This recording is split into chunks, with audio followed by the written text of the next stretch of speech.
부활은 논증이나 설명, 그리고 그로 인한 수긍이나 납득이나 이해가 아니라 증거와 증인들로 확인되고 전해지는 것입니다. 우리는 뭔가를 배우고 설명을 듣고 자세하게 뭔가 상세한 이야기를 듣고 또 논증을 통해서 설득되는 것이 확실할 것 같지만 수없이 많은 설명과 논증은 어떠한 경우에도 다시 추가될 수가 있는 것입니다. 한때는 선동설이라고 하는 것, 하늘이 움직인다라고 하는 것이 모든 사람에게는 확실한 논증이 되었고 과학적으로 증명이 돼서 사람들은 믿었지만 지금은 선동설을 믿는 사람은 아무도 없습니다. 이처럼 설명과 논증이 확실한 것 같지만 한때는 또 땅은 평평하다라는 것을 사람들은 설명을 듣고 이해했지만 지금은 지구가 둥글다는 것이 상식이지만 이것은 또 나중에 어떻게 변화될지 모르는 그러한 지식인 것입니다. 그렇기 때문에 많은 설명과 이해들은 언제든 또 뒤집어질 수가 있습니다. 그런데 오히려 증거와 증언은 강력합니다. 그래서 법정에서도 아무리 설명하고 논증을 한다 해도 그건 당신 생각이고 이렇게 말하면서 사실만을 말하라. 네가 본 것, 증언한 것, 증거만을 제시하고 판단은 판사가 한다. 이러한 논리로 재판을 진행하는 것이기 때문에 결국은 가장 강력한 것은 증거와 증언입니다. 내가 봤다. 우리가 예를 들어 어떤 사람이 뭔가 좀 서로 좋아하고 또 교제를 한다고 할 때에 아무리 그 사람이 교제하는 마음이 있대요, 좋아한대요, 와서 설명한들 뭘 가지고 그것을 확신하겠습니까? 뭐 선물을 보내고 돈을 보내고 뭐 이렇게 많이 줘도 그거 가지고 입증이 안 되는 거죠. 중요한 건 그 사람이 와서 내가 당신을 좋아합니다. 그러한 자신의 분명한 증언, 자기의 분명한 진술, 내가 이렇게 보았다. 나는 이것을 내가 증언한다. 그것만이 확실한 것이죠. 아무리 마음이 있고 사실이라고 해도 수많은 설명과 논증은 언제든 또 바뀌어질 수가 있는 것입니다. 그렇기 때문에 우리는 부활에 대해 설명하고 내가 잘 이해가 안 되는 거를 하나도 그렇다고 내 부활에 대한 믿음이 없나 이렇게 생각할 필요는 없다는 거죠. 애시당초 부활은 그렇게 접근할 필요도 없고 접근할 수도 없고 접근해서도 안 되는 것이고 부활은 오직 증언과 증거, 내가 보았다, 내가 확실히 부활을 체험했다, 이것이 오히려 확실한 부활에 대한 우리의 접근이 되어야 할 줄로 믿습니다. 사도 바울은 오늘 그걸 우리에게 말하는 것이죠. 우리가 고린도서 13장 사랑장만 중요하게 생각하지만 그 못지않게 중요한 것이 고린도서 15장에 있는 부활장. 바로 이 부활에 관한 말씀에서 사도 바울은 무엇을 말씀합니까? 바로 5절 이하에 누구에게 보이셨고 보이셨다. 그들이 모두 부활을 보았다고 증언하였다. 우리는 그것보다 더 확실한 부활에 대한 어떤 설명과 논증도 원치 않는다. 왜? 그들은 자기의 목숨을 걸고 자기가 본 부활을 위하여 자신의 모든 인생을 던지고 자신의 생명도 바친 그것으로 부활에 대한 증거는 충분하다라고 바울은 말씀하고 있는 것이 이것이 바로 부활에 대한 우리의 접근이기 때문인 것입니다. 그렇기 때문에 우리 모두는 사실은 믿는 자로서 사실 부활을 내가 어떻게 하면 볼 수 있을까? 부활을 내가 좀 어떻게 하면 체험하고 또 그것을 심지어 좀 자신 있게 부활에 대해서 못 믿고 부활 어떻게 그걸 믿어요? 라고 하는 사람에게 내가 부활을 내가 봤다 증거하고 증언하기를 원하는 마음의 소원이 우리들에겐 다 있는 것이죠. 그러면 과연 부활은 어떤 사람에게 어떠한 정황 속에 체험되고 증언되는 것일까?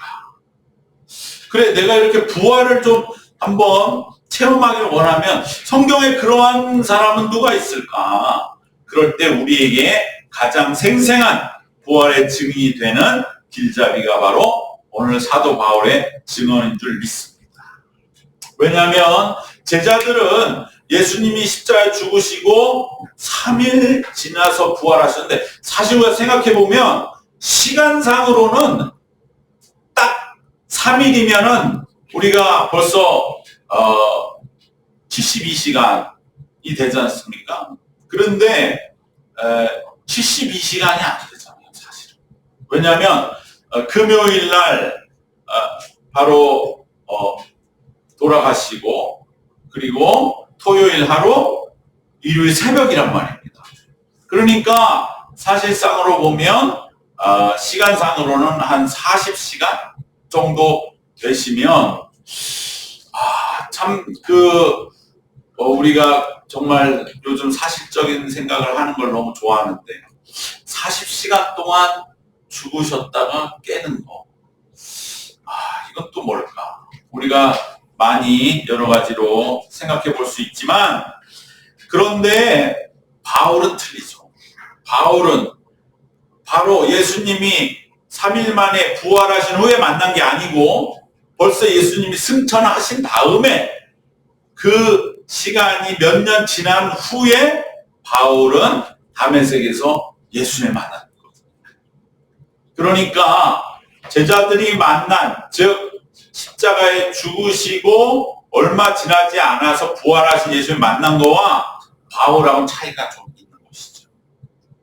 그러니까 우리는 오히려 바울의 부활하신 예수님을 만난 사건이 더 가깝죠, 우리에게.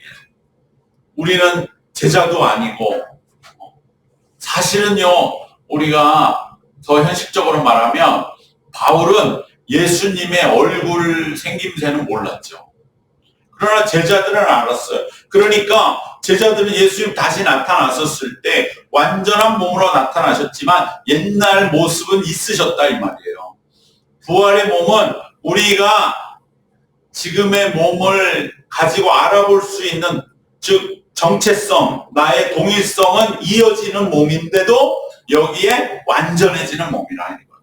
완전성이 붙은 몸이 부활의 몸인데, 그러니까 예수님의 부활하셨을 때 제자들은 얼굴을 알았기 때문에 생각해보면 얼마나 이게 놀라운 일입니까?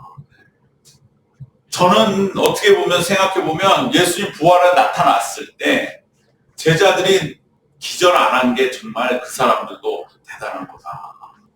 그리고 그 사람들이 이거는 자기가 듣도 보도 못한 일인데, 예수님을 만나고 예수님이 다시 막 이런 벽을 뚫고 싹 사라지시잖아요.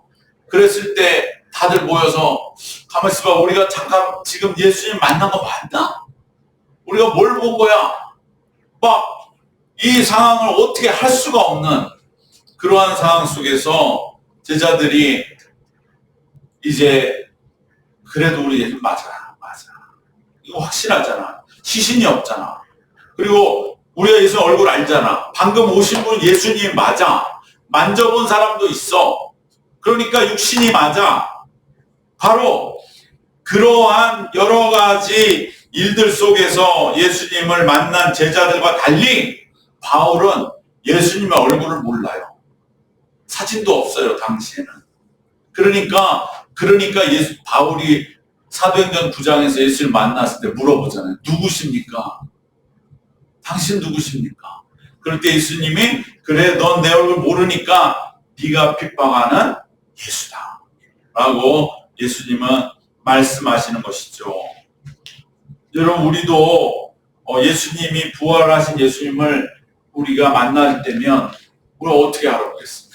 무슨 거룩한 그림에서 본 예수님 얼굴로 그렇게 알아보겠습니까? 그러니까 우리가 정말 부활하신 예수님을 만난다고 마음의 소원을 막 가지고 기도하지만 그게 얼마나 디테일한 부분에서는 사실 준비가 되어 있지 않은가.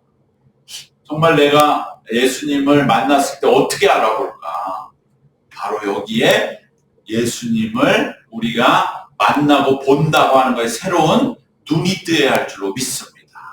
그것이 바로 잠시 후에 다룰 부활을 보는 눈은 육신의 눈이 아니다 라고 하는 바로 그 내용인데, 일단 그 전에 우리가 기억해야 할 것은 바울이 어떠한 상황이었기에 부활하신 예수님을 만날 수 있었는가, 그것을 우리가 살펴봐야 됩니다. 왜? 그래야만 바울의 마음과 내 마음, 우리가 바울의 마음과 영혼이 될 때 부활의 예수님을 만날 수가 있기 때문인 줄 믿습니다. 여러분, 우리는요, 부활에 대해 예수님을 만나고 싶죠? 근데 무슨 내가 못 믿으니까 이렇게 좀 짠하고 나타나 주기를 바라해서 그런 마음으로 부활의 예수님 만나기를 원하는 생각을 갖고 있어요. 아유, 예수님, 내가 부활에 대해서 좀 한번 자신 있게 믿음 가질 수 있게 나타나 주세요. 그게 과연 옳은 것일까요? 그런 마음 갖고 있으니 부활의 예수님을 만날 수 있을까요? 바울이 그런 마음으로 분명히 예루살렘 바로 내 선배들이 다 예수를 죽였는데 왜 예수의 제자들은 아직도 살아서 예수는 살았다 그러면서 예수를 가지고서 그렇게 막 지금도 활동하는데, 우리 선배들은 분명히 예수 죽였거든. 안 나왔어. 가야봐. 우리가 정말로 엄청난 대선배라고 여기는 그 사람은 다 예수 죽였다는 거죠. 근데 왜 예수 살았다 그러냐? 나는 선배를 더 믿지 우리를 대적하는 그 교회를 난 믿을 수 없어. 바로 이렇게 생각하는 바울이 그러면 예수가 살아있다고 하면 나타나 보세요. 그래서 나타났다고요? 그런 게 아니죠. 우리도 조금이라도 그냥 내가 정말 막말로 하면 어떤 호기심으로 예수님 정말 부활하셨니 내가 좀 보았으면 좋겠습니다. 그럴 때 예수님이 나타나실까? 그렇지 않습니다. 그래서 어쩌면 우리 부활하신 예수님을 실제로 뵙지 못하는지도 몰라요. 근데 어떻게 바울은 배웠을까요? 어떠한 마음이었기에? 그것은 바로 바울이 사도행전 9장 다메섹 도상에서 부활하신 예수님을 만났을 때 바울의 처지와 바로 그 심경이 거의 죽음에 가까웠기 때문인 것을 우리는 기억해야 할 줄 믿습니다. 이것은 무엇이냐면, 바울은 우리가 사도행전 9장에 예루살렘에서 다메섹으로 바로 예수 믿는 자들을 잡아서 체포해서 처단하기 위해 올라가는 그러한 발걸음에서 바울이 기세등등하게 다메섹으로 겉으로는 권력과 종교적인 의로움과 열정과 의지를 다 가지고 그리고 다메섹으로 가는 듯 보였지만 바울의 내면과 영혼은 완전한 어둠 속에서 갈등하며 무너지고 있는 상태라고 하는 것을 우리 기억해야 됩니다. 바울이 예루살렘에 다메섹으로 가는 게 우리 인생하고 똑같습니다. 겉으로는 종교적으로 의로움을 가지고 힘을 가지고 많은 사람들 거느리고 그리고 도덕적으로도 의롭고 삶에 대한 열정도 가지고 뭔가 목표물을 향해 나갑니다. 그러나 내면은 텅 비어 있습니다. 오히려 괴롭습니다. 내가 의롭게 지금 교회의 예수 믿는 무리들, 당시로 보면 이단자들 같은 정말로 소란만 일으키는 사회에 악으로 여겨지는 자들을 체포하러 가는, 누가 봐도 이스라엘 사람들이 박수치는 그러한 일을 하는 그런 보람된 인생을 살고 있다고 여겨지지만, 그러나 바울의 내면은 당시 어땠는가? 이상하게도 나는 옳은 일을 하는 것 같은데, 나는 열심히 살고 있는 것 같은데, 나는 동분서주하고 있는 것 같은데, 사람들은 나를 칭찬해 주는데 내 마음은 어두운 거죠. 내 마음은 더 수렁으로 빠져들어가고, 이건 아닌데 일이 꼬여가고 뭔가 앞날이 불안한 그 마음을 바울은 지금 지닌 채로 다메섹으로 가고 있었던 것입니다. 여러분, 우리의 마음이 이러할 때 부활의 주님은 나타나신 겁니다. 우리가 그저 호기심으로 부활하셨다고 하니까 한번 나타내 주시죠. 내 믿음이 좀 약해지니까 좀 나타내 주시죠. 이렇게 해서 부활을 체험할 수가 없는 것입니다. 최상의 인생을 살고 있다고 여기지만 오히려 바울은 당시에 자신 앞에서 당당히 죽어가던 스데반의 순교를 보면서 바울은 영이 그래도 깨어있는 사람이었기 때문에 사실은 저게 옳다. 내가 지금 엄청난 잘못을 하고 있다는 걸 알았습니다. 그런데 그걸 말할 수가 없는 거죠. 그랬다가 거기서 다 뒤집어지니까, 그리고 예수를 죽인 게 잘못인 걸로 뒤집어지니까 그걸 감추고, 그리고 다메섹으로 더 독을 품고 나아가는 그러한 바울의 모습은 오히려 그 자신 스스로 더 이상 영적인 괴로움을 더해가며 감당하기 어려운 영적인 파멸의 길을 걷고 있었던 것입니다. 이것을 사도 바울은 오늘 우리가 읽은 이 고린도 전서 15장 8절에서 그 당시 나는 만삭되지 못해 난 자와 같은 상태였다고 말하는 것이죠. 만삭되지 못하여 난 자는 어떠한 자입니까? 그대로 두면 죽을 수밖에 없는 자입니다. 아무런 소생의 희망이 없이 죽음만을 기다리는 처지였던 나야라는 것입니다. 바울은 이 당시에 자신을 그렇게 기록하고 있는 거예요. 그 당시에 난 그냥 내버려 두면 난 너무 괴로워서 죽을 사람이었다. 만삭되지 못해 나아서 세상에 버려져 이제 죽을 시간만을 기다리는 모든 사람이 어쩔 수 없이 여기는 그대로 내버려두면 죽을 수밖에 없다고 하는 바로 이 절망을 지닌 자들에게 부활은 체험된다고 오늘 성경은 우리에게 말씀해 주시는 줄 믿습니다. 청년 바울, 당시 이름은 사울이 다메섹으로 율법을 수호하며 이단을 척결한다는 공적인 임무를 띠고 위세 넘치게 나아갈 때 그 누구보다도 의로운 것 같았지만 바울 자신은 점점 어둠 속으로 빠져드는 것을 느끼고 있었습니다. 우리도 마찬가지로 열심히 살려고 하고 있지만 무언가 삶이 점점 더 힘겨워지고 뭔가 꼬여가는 것 같이 여겨지는 바로 그 상태에 예수님의 부활은 체험되는 줄 믿습니다. 또한 우리가 이 부활의 예수님을 증언하기 원함으로 인하여 부활의 예수님 뵙기 원할 때 우리는 오히려 어떻게 보면 편한 상황에서 부활을 체험할 수는 없는 것입니다. 제가 아는 어떤 목사님은 목회가 너무 힘들어가지고 맨날 부인하고 싸우고 부인이 뭐 아주 그냥 그런 식으로 하면 그만두라고 그렇게 얘기를 하니까 너무 괴로워서 기도원에 가서 기도를 할 적에 주님 제가 정말 그만둬야 됩니까? 막 기도하는데 그때 평소에 보이지 않던 예수님이 보여서 예수님 나를 위해 울어주시는 그 예수님 보고 그때 자기가 예수님 부활하신 예수님 정말로 만난 게 아닐까.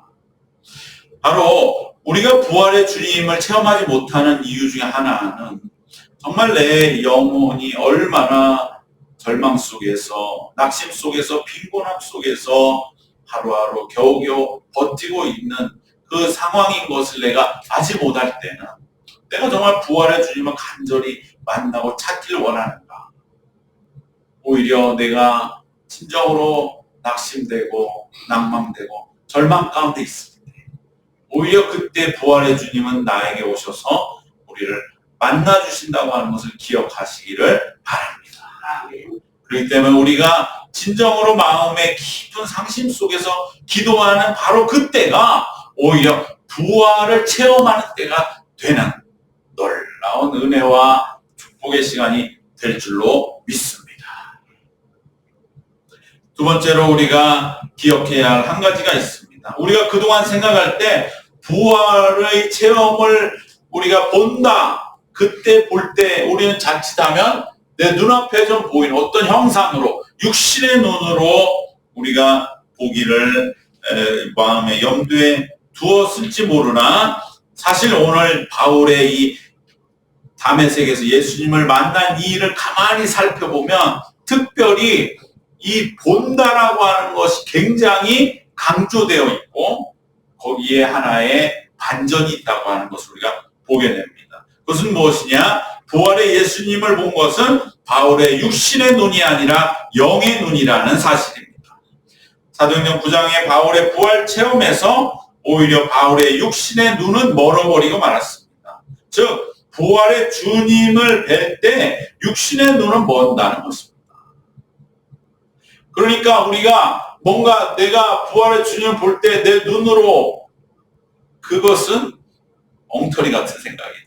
세상이 그냥 예수님 부활하셨대? 보여. 네 눈이 지금 멀었는데 뭘 보여. 사도 바울도 눈이 멀었는데.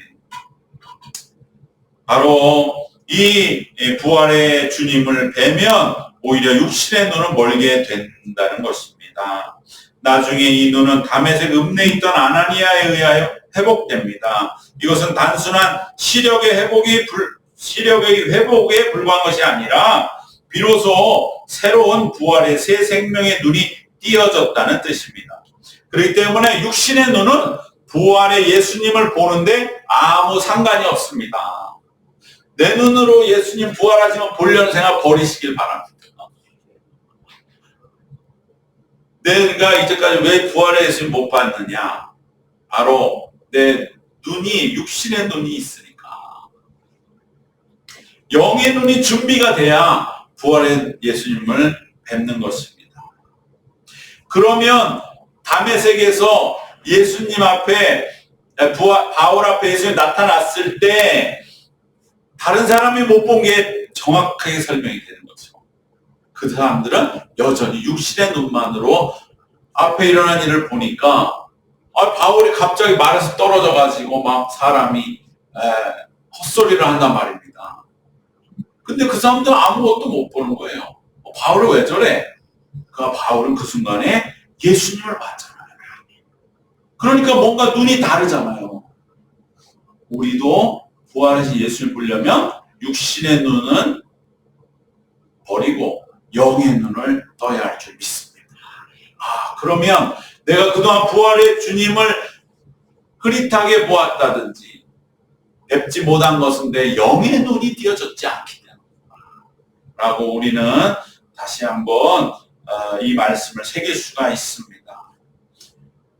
그렇기 때문에 우리는 오히려 육의 눈으로 뵙지 못했다고 실망할 것 없습니다.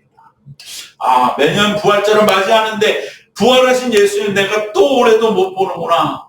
실망할 필요 없어요. 그건 내 육의 눈만 떠 있으니까 그런 거죠. 영의 눈을 뜨면 우리는 예수님을 뵙게 되는 것을 사도 바울은 우리에게 말씀해주고 있는 것입니다. 이처럼 우리가 그토록 뵙기 원하는 부활하신 예수님, 부활의 체험은 영의 눈으로 보는 것이다. 내 영의 눈은 띄어져 있는가? 흐릿해져 있는가? 아니면 눈 감고 있는가? 그럴 때 우리는 반드시 내 영의 눈을 주님 띄워 주시옵소서. 세상만을 바라보는 내 눈이 아니라 영의 눈을 떠서 정말 우리 속에 얼마나 예수님의 그 마음과 사랑이 있는가? 진정으로 그 마음으로 서로를 불쌍히 여기면서 서로 사랑하는 그 눈이 띄어져 있는가? 바로 그 눈 띄어 주시기를 기도하면서 영의 눈을 띄어나갈 때 우리는 비로소 부활의 예수님을 뵙는 그날이 오게 될 줄로 믿습니다. 마지막으로 부활이 체험이 되면 삶은 완전히 근본부터 뒤집어집니다. 이것은 우리가 찬송가 가사와 같이 이전에 좋던 것이 이제는 가볍게 됩니다. 부활을 체험한 이후에는 도저히 이전과 같은 삶을 살 수가 없습니다. 불가항력입니다. 바울의 경우에 어떻게 됐습니까?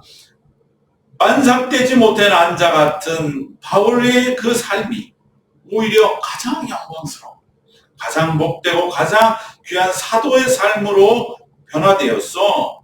오늘 우리가 사도 바울의 삶의 옷자락이라도 사모하는 그 삶의 출발은 뭐냐? 바울이 처음부터 내가 고귀한 자요 이러지 않았어요. 나는 만삭되지 못한 난자. 완전히 뒤집어진 거죠.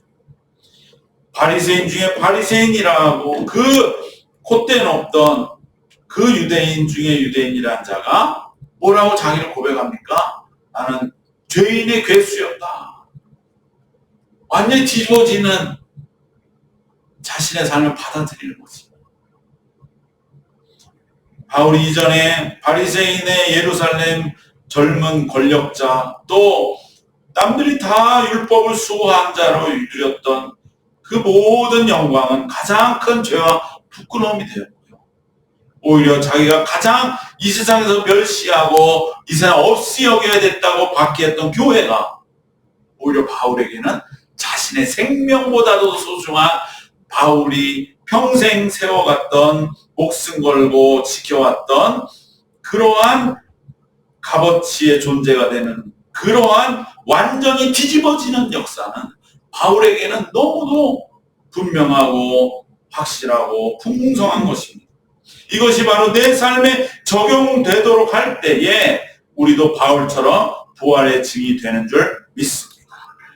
그렇기 때문에 부활의 가장 큰 마지막 증거는 뭐냐? 바로 부활을 믿음으로 인하여 완전히 뒤집어지는 내 삶인 것입니다. 바울의 삶이 완전히 뒤집어진 것이 부활이 증거가 된 겁니다. 그러니까 바울이 어디 가서 부활을 증거하고 내가 살아생전에는 예수를 못 만났지만 나는 다메섹에서 예수를 만났습니다. 그분은 부활하셨습니다. 제자들은 그 말을 한 수 아래로 듣는 거예요. 에휴, 당신 뭐 예수님 살아생전 얼굴도 못 봤잖아. 우리는 예수님 밥도 먹었다고. 그때 바울이 얼마나 참 외로웠을까. 어떻게 보면 제자들은 인정해 주지 않는 메시지에 자기의 인생을 건 거죠. 그럼에도 불구하고 바울이 부활을 증거할 때 사람들이 아무 말 못했던 이유는 뭐냐? 바로 그가 자기의 삶을 완전히 뒤집었기 때문에 그 확실한 자기의 삶을 뒤집은 증거 앞에서는 사람들도 말을 못하는 거예요. 아, 그래. 바울의 삶이 저렇게 바뀐 걸 보니 부활은 분명하구나. 여러분, 우리의 삶도 마찬가지입니다. 우리가 어떻게 부활을 전할까? 요즘 과학시대, AI가 세상이 뭐 힘으로 이런 시대에 예수님 저같이 부족한 자 어떻게 부활을 전하겠습니까? 바울은 그러잖아요. 나도 만삭되지 못한 남자야. 우린 그와 같지 않습니까? 그럴 때에 이제 우리는 부활을 증거하기 위하여 내 삶을 뒤집으면 됩니다. 완전히 변화된 내 삶이 있는 한 우리는 아직 영의 눈이 흐릿해서 부활하신 예수님을 생생하게는 뵙지 못한 우리의 연약함이 있다는지라 내 삶을 완전히 변화시켜 나가는 바로 그것이 우리가 부활을 확고히 증거하는 증인으로 우리를 이끌어갈 줄로 믿습니다. 부활은 완전히 뒤집혀진 증인들의 삶 그 자체를 통해 증언됩니다. 이 부활절 아침 우리가 진정으로 부활의 증인이 되기를 원한다면 우리 삶을 완전히 뒤집어 바꿈으로써 우리는 부활의 진정한 증인이 될 수 있습니다. 이제부터 내 삶을 완전히 바꾸면 우리는 그토록 소망하는 당당한 부활의 증인이 됩니다. 부활의 증인이 되시기를 사모하신다면 작은 것부터 이제는 새롭게 값어치를 매기고 지켜 나가야 할 줄로 믿습니다. 좋다고 여기던 것을 이제는 내려놓고 이제는 오직 예수님 안에서 좋은 것만이 참으로 내게 좋은 것임을 우리가 확고히 해나가며 새롭게 내 앞에 주어진 시간들을 살아나가야 할 줄 믿습니다. 이전의 모든 것, 이제부터는 거듭난 새 생명 안에서 우리는 마주해 대해 나가시기를 바랍니다. 2020년 부활절 다시 우리에게 올 한 해 이 시간이 정말로 다시 한번 내 삶을 완전히 이제 뒤집어야겠다 라는 결단의 귀한 내 인생의 단 한 번의 부활절이 되셔서 바로 겉으로는 멀쩡하나 우리의 내면은 죽음 같은 절망으로 늘 마음 한구석에 눌려있는 우리들이 이제는 부활의 생명으로 완전히 변화하여서 부활의 증인으로 살아가시기를 주님의 이름으로 축원합니다. 기도하겠습니다. 주님 은혜와 사랑을 감사드립니다. 우리의 삶에 부활의 빛으로 오신 주님, 그리함으로 어떠한 속상함과 낙심과 절망과 괴로움에서도 진정 그 모든 것을 완전히 뒤집으시는 부활의 체험을 우리에게 주님 허락하여 주셔서 이 시간 부활하신 예수님 우리의 영의 눈이 띄어 만나게 하여 주시옵소서. 그리하여 나를 위해 울고 계신 주님, 나를 기억하시는 주님, 나를 여전히 그 사랑의 눈으로 바라보시는 부활하신 예수님을 우리가 만남으로 말미암아 우리의 모든 삶의 낙심의 상태로부터 우리는 부활하신 주님을 만남으로 우리의 삶을 새롭게 완전히 뒤집고 변화시키는 그 일을 향하여 한 걸음 한 걸음 주님과 동행하는, 그리함으로 부활의 진정한 증인으로 당당히 서는 우리의 남은 생이 되도록 주님 인도하시고 이끌어 주시옵소서. 이전에 줬던 것이 이제는 값없는 진정한 삶의 변화를 이루어가는 능력의 신앙인 부활의 증거자들이 우리 모두 되도록 주님 우리를 인도하시고 붙잡아 주시옵소서. 예수님의 이름으로 기도드리옵나이다. 아멘.